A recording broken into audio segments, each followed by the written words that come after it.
Hi అండి. ఈ వీడియోలో వచ్చేసి 6 మంత్స్ అప్పుడైతే తీసానని చెప్పాను గదా! అప్పుడు బీభత్సంగా ఏసామనమాట కూరగాయల చెట్లయితే. హార్వెస్టింగ్‌లు గూడా వస్తానే ఉండేటివి. చాలా కూరగాయలైతే వేసేవాళ్ళము. ఇప్పుడు కొంచెం తగ్గిచ్చేసాము. ముందుగా వచ్చేసి పూలతో స్టార్ట్ చేద్దామని మందార పూలతో అయితే స్టార్ట్ చేస్తా ఉన్నాను. మందార పూలు ఎప్పుడు ఉంటానే ఉంటాయి. అలాగే గుండు మల్లెలు కూడా కొన్ని ఉన్నాయి. అవి కూడా కోసుకున్నాను. అండ్ లింగాక్షి పింక్ కలర్ లింగాక్షి ఇవి కూడా కోసుకుంటున్నాను. చెట్లు చూడండి ఎంత గుబురుగా ఎంత బాగున్నాయో. అండ్ తర్వాత జామ చెట్టు దగ్గరికి అయితే వచ్చాను. కాయలు అయితే మరిగినే ఉన్నాయి. ఎన్ని కాయలు ఉన్నా అన్ని కోసేయను ఎప్పుడైనా సరే. కూరగాయలైనా ఫ్రూట్స్ అయినా ఏవైనా సరే నాకు ఎన్ని కావాలో అన్ని మాత్రమే కట్ చేసుకుంటాను. అండ్ పైన ఉన్నాయి కాయలు అయితే కొంచెం రాల్చాను. కొన్ని అయితే కింద పడ్డాయి. ఇంకొన్ని రాకపోయేసరికి దోరకాయలను అయితే ఇలా కోసేసుకుంటున్నాను. జాంకాయలు పైన ఉండేసరికి జామ చెట్టు ఎక్కాను. ఇప్పుడు సపోటాలు కూడా పైన ఉన్నాయన్నమాట. సపోటా చెట్టు ఎక్కువ కూడా కోసుకుంటున్నాను. సపోటాలు ఆల్మోస్ట్ కాస్తూనే ఉంటాయి ఎక్కడైనా సరే. అక్కడక్కడ కొన్ని చెట్లు అయితే కాయవు. మా చెట్టు అయితే నిరంతరం కాస్తూనే ఉంటది. ఎండ అయితే బీభత్సంగా ఉంది. చెమట కారిపోతా ఉంది దాని నుంచి. కూరగాయలు హార్వెస్ట్ చేసేది చిన్న పని అయినా సరే ఈ ఎండకి చేస్తుండే ఏమో చాలా పెద్ద పని అనిపిస్తుంది. అంటే అంత బీభత్సంగా ఉందన్నమాట ఎండ. ఇంకా టమాటాలు ఉన్నాయి. చూడండి ఎంత బాగున్నాయి, కలర్ఫుల్ గా ఉన్నాయి. టమాటా చెట్ని కర్రకు కనుక కడితే అల్లుకుంటా ఉంటది. బట్ నేను ఇక్కడ కర్రకి అయితే కట్టలేదు. నేలకే వదిలేసాను. ఇంకా నేలకే వదిలేసేలాగి వేరులతో కూడా బయటకు వస్తా ఉన్నాయి. అంటే ఆ కొమ్మ వేర్లు చూడండి ఎలా ఉన్నాయో. టమాటాలు అయితే కొన్ని కోళ్ళు తినేసాయి. అలాగే కొన్ని అయితే కుళ్ళిపోయాయి. ఇక్కడ కూడా టమాటా చెట్టు ఉంది. ఈ టమాటాలు కూడా కోసుకుందాము. పెద్ద పెద్దగా టమాటాలు అయితే కాయలేదు. మితంగా కాస్తుంది సైజ్ అయితే.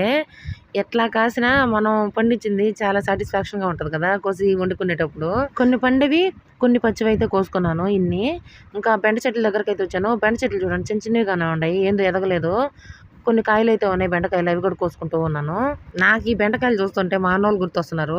అర్లీ మార్నింగ్ బెండ చెట్టుకి బెండకాయలు కనుక ఉంటే అవి తింటారనమాట మా అన్నోళ్ళు. గోంగూర చాలా ఎక్కువే ఉంది. బట్ ఎంత ఎక్కువ ఉన్నా మనకి ఎంత కావాలో అంతే కదా కోసుకుంటాను. సో ఒక పెద్ద కట్ట అయితే కోసుకుంటున్నాను. లేత గ్రీన్ గా ఎంత బాగుందో చూడటానికి అయితే.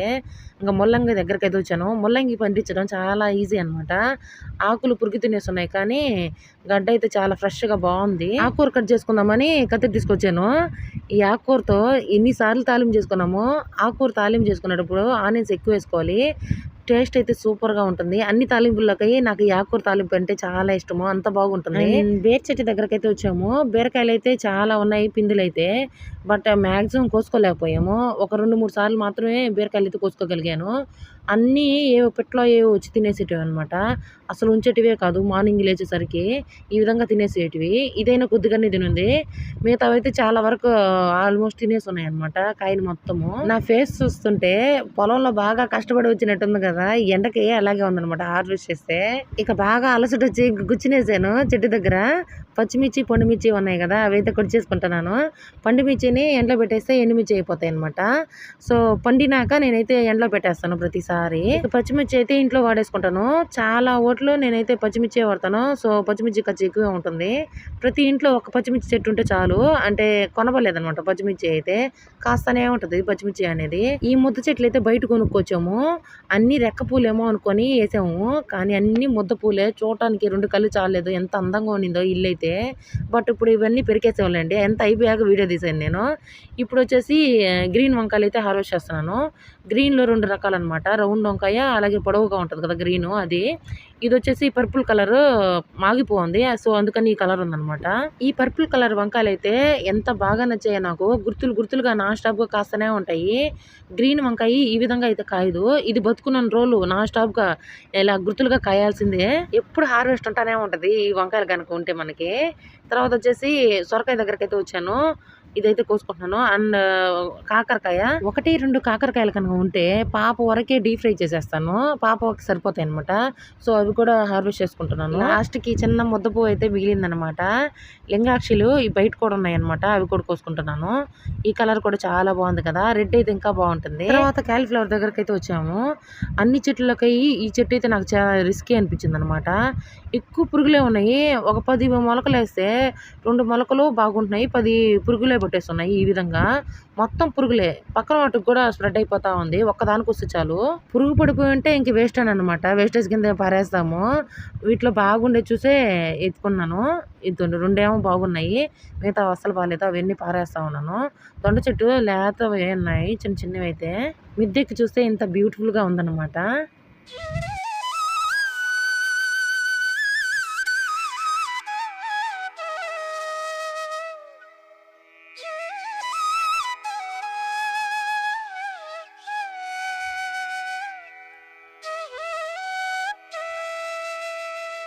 ఇప్పుడు దాకా హార్వెస్ట్ చేసి ఎండకి అలసిపోయాం అనమాట. సో కూర్చొని అయితే వీడియో చేద్దామని కూర్చునేసాను.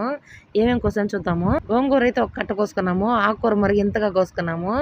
కొత్తిమీర కొద్దిగా ఉంది. అలాగే సొరకాయ, కాలీఫ్లవరు, పచ్చిమిర్చి, పండుమిర్చి, 3 రకాల పూలు అనమాట. మందార పూలు, లింగాక్షిలు, గుండు మల్లి పూలు, జామకాయలు, జామ పళ్ళు కూడా, అలాగే టమాటా కాయలు, టమాటా పళ్ళు కూడా, సపోటాలు, తర్వాత గ్రీన్ పొడుగు వంకాయ, పర్పుల్ కలర్ వంకాయలు, రౌండ్ వంకాయలు, అలాగే బీరకాయలు, అలాగే రాడిష్లు, కాకరకాయలు కూడా, అండ్ బెండకాయలు ఫైనలీ. పండ్లు పూలు అన్నీ కలిపితే 19 రకాలు అయితే పండించామన్నమాట. ఈ ఎండాకాలం అయిపోతే ఇంకా ఇలాగే పండించాలని అయితే అనుకుంటున్నాను. ఇలా పండిస్తే మనకి ఎప్పుడు కావాలంటే ఇప్పుడు కోసుకోవచ్చు. ఎంత బాగుంటుందో అసలు కూరకు దిగులే ఉందన్నమాట. నిరంతరం కూరగాయలు ఉంటాయి కదా మన ఇంట్లో. ఇప్పుడైతే గోంగూర కట్టలు చేస్తున్నాను పచ్చడి చేద్దామని. ఇంకా వేస్టేజ్ని అయితే దూడకైతే పెట్టేస్తా ఉన్నాను. వేస్టేజ్ అన్నాను కదా అని చెప్పి ఈవిడ గారికి నచ్చినట్లేదు. ఇంకో దాని బియ్యాన్ని పెడదాము. ఇది తింటా ఉంది. ఇంక ఇక్కడ వేసేద్దాము. నిదానంగా అదే తిన్నుద్ది. గోంగూర లీవ్స్ అన్ని వచ్చేసాం కదా. ఇప్పుడు దాన్ని పొయ్యి మీద అయితే పచ్చడి చేద్దామని అనుకుంటున్నాను. అది కూడా చూపిస్తాను ఎలా చేస్తాను అనేది. వాటర్ పట్టుకొని ఇంకా ఇప్పుడు లీవ్స్ అయితే బాగా క్లీన్ చేస్తా ఉన్నాను. లీవ్స్ ఎక్కువసేపు నీళ్ళలో ఉంచకూడదు. అప్పుడు పులుపు అంతా పోద్ది అనమాట. జస్ట్ ఊరినట్లా వేసేసి డస్ట్ ఉంటే వెంటనే తీసేసేయాలి. వడచిబ్బులు వేసేసి వడకట్టేయాలన్నమాట. వాటర్ మొత్తం పోవాలి. ఇంకా పొయ్యి దగ్గరికి అయితే వచ్చాను. ఇలా చెప్పాను కదా పొయ్యి దగ్గరే చేద్దామని. సో ఇప్పుడు మిరపకాయలు, ధనియాలు, జీలకర్ర, కొద్దిగా మెంతి గింజలు అనమాట. ఇవన్నీ ఒక ప్లేట్లో అయితే తీసుకుంటున్నాను. మిరపకాయలు అడ్డదొడ్డాలుగా అయితే చించేసుకోవాలా. కోర్స్ అందరికీ గోంగూర పచ్చడి రాకుండా ఉంటుందా? వస్తుంది. కానీ నేను చేసే విధానం అయితే చెప్తున్నాను. అండ్ పొయ్యి మీద చేస్తున్నాను కదా, అందుకని చూపిస్తున్నాను అనమాట. ఇంకా బాండి పెట్టి ఆయిల్ అయితే పోసుకున్నాను. పొయ్యి దగ్గర చేసేటప్పుడు మనం గ్యాస్ దగ్గర చేసినట్టు చేయకూడదు అనమాట. గ్యాస్ అంటే వెంటనే సిమ్లో పెట్టేసుకుంటాం, వంట తగ్గిపోద్ది కదా. బట్ పొయ్యి దగ్గర అలా కాదనమాట. అడ్జస్ట్మెంట్ చేసుకుంటూ ఉండాలా, లేకపోతే మాడిపోతుంది అనమాట. ఇప్పుడైతే ఇవన్నీ ఏం చేసుకొని మిక్సీ జార్కి అయితే తీసేసుకుంటున్నాను. మిరప్పొడిని మిక్సీకి కొట్టేసుకుందామని ఇలా మిక్సీ జార్కి అయితే తీసుకుంటున్నాను. ఆకునైతే మిక్సీకి వేయనమాట. అప్పుడు అది గోరింటాకు అయిపోద్ది కదా. సో అందుకని ఆకుని బాగా ఉడకబెట్టాక ఈ మిరప్పొడి అయితే దాంట్లో కలిపెట్టేస్తాను. అప్పుడు దంచిన పచ్చడి లాగే ఉంటుంది. ఇక అదే బాండల్లో ఆయిల్ వేసుకొని గోంగూర లీవ్స్ అయితే వేస్తా ఉన్నాను. మంట అయితే తగ్గించుకోవాలి. అప్పుడే లోపల కుక్ అవుతుంది అనమాట. ఆకు అనేది తొందరగానే కుక్ అయిపోద్ది. ఎక్కువసేపు ఏం పట్టదు. మూత పెట్టేసి ఇంకా ఉడకనిస్తాను. ఇక బాగా ఉడికిపోయాక ఈ ఆకులోనే మనం మిక్సీ పట్టుకున్న మిరపొడిని అయితే వేసేసి గెరటితోనే కలిపేసాను. ఇలా పచ్చడి అయితే చేసేసాను. ఇందులో ఆనియన్స్ వేసుకుంటే చాలా బాగుంటుంది. నేనైతే ఈ పచ్చడిని 1 వీక్ దాకా వాడుతాను కాబట్టి నేను ఇవన్నీ వేయట్లేదు.